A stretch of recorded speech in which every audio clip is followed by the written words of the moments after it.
Good morning, boys and girls. All right.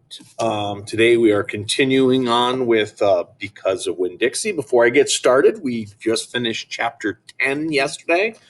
So tomorrow is Wednesday, and your questions for chapters 6 through 10 will be due. So answer those. They are on Google Classroom. All right. And so we continue with chapter 11. All right. So, quick rundown here.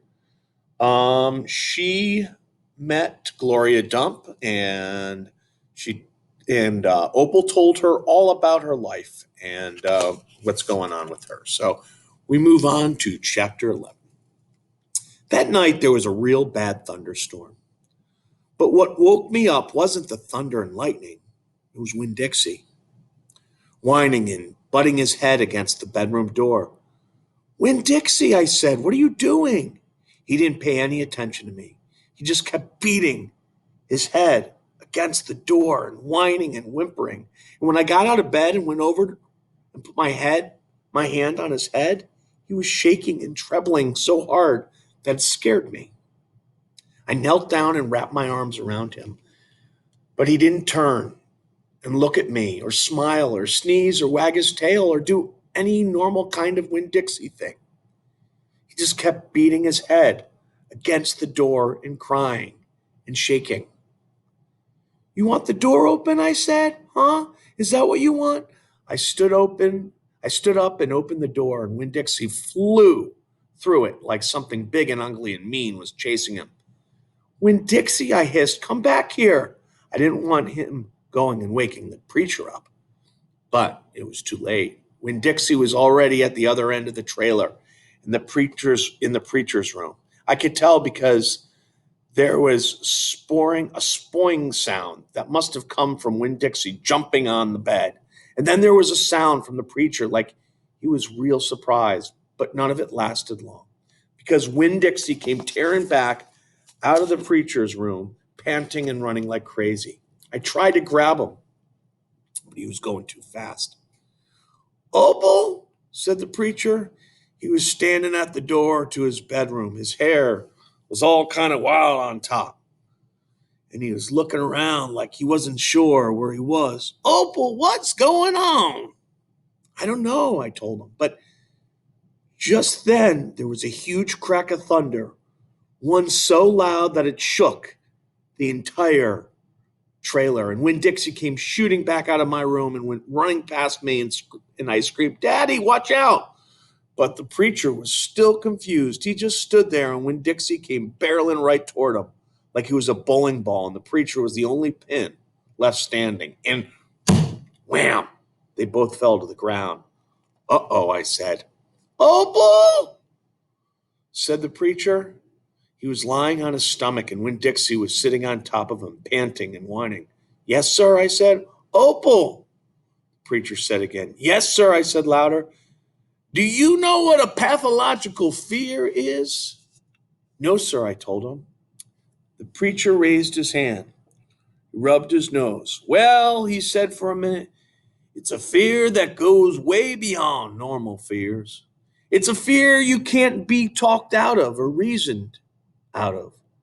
Just then there was another crack of thunder, and Winn-Dixie rose straight up in the air like somebody had poked him with something hot. When he hit the floor, he started running. He ran back to my bedroom, and he didn't even try to catch him.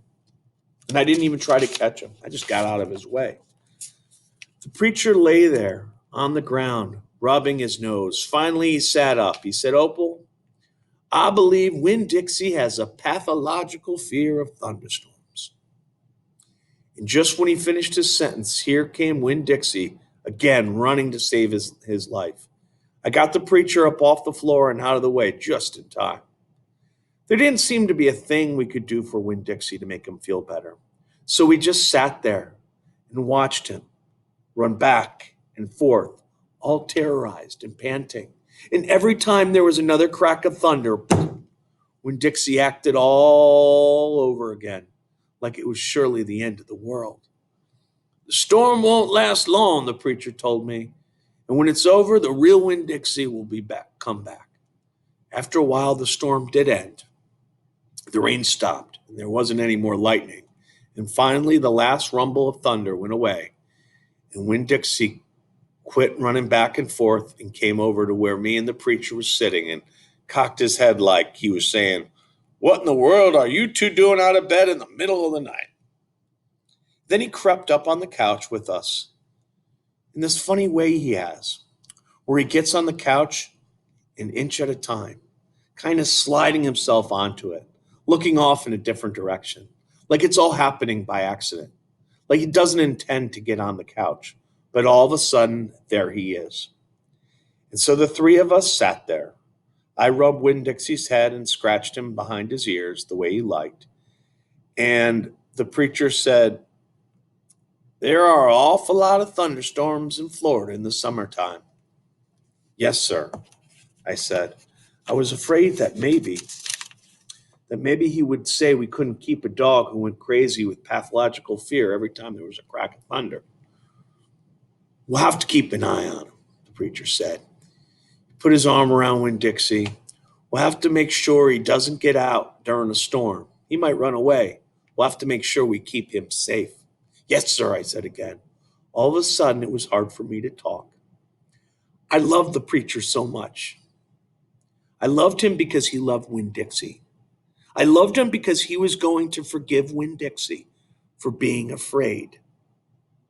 But most of all, I loved him for putting his arm around Winn-Dixie like that, like he was already trying to keep him safe. All right, next chapter is chapter 12. Till tomorrow. All right, have a great day.